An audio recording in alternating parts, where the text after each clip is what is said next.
क्या आपने कभी सोचा है जब बचपन में आपके मम्मी पापा के बीच लड़ाइयाँ होती थी और अब जब आप और आपके पार्टनर के बीच में लड़ाइयाँ होती हैं, तो कहीं न कहीं वही वर्ड्स, वही टोन ऑफ वॉइस, वही साइलेंट ट्रीटमेंट आप रिपीट कर रहे होते हैं, जो आपने बचपन में देखा था।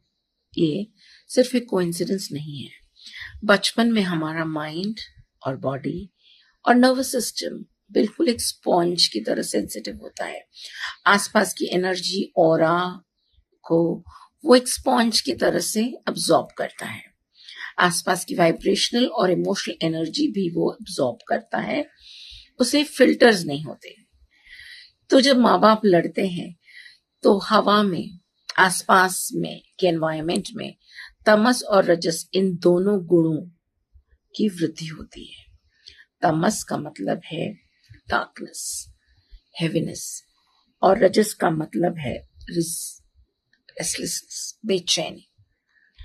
अब बच्चा जो है वो सिर्फ माँ बाप लड़ रहे हैं यही देख नहीं रहा होता है। वो उस लड़ाई को अपने भीतर इंटरनलाइज कर रहा होता है। फिर बड़े होकर वही इमोशन अलग अलग रूपों में सामने आता है।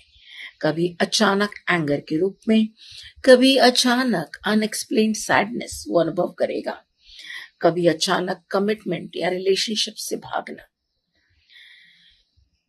तो चेहरे बदल जाते हैं समय के साथ, रिश्ते बदल जाते हैं, लेकिन अगर अंदर का पैटर्न हमने नहीं बदला तो ये रिपीटेड पैटर्न्स के रूप में लाइफ में आगे सामने आते हैं।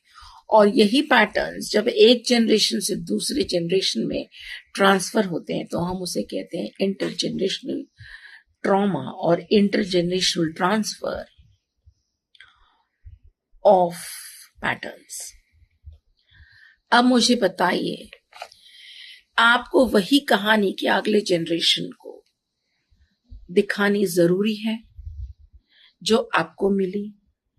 तो अपने ही अंदर के पैटर्न्स को आपको हील करना जरूरी है। बच्चों को आप बाद में हील करें, पहले अपने को हील करें और इन पैटर्न्स को ऑब्जर्व कर कर इन्हें हील करने की कोशिश करें।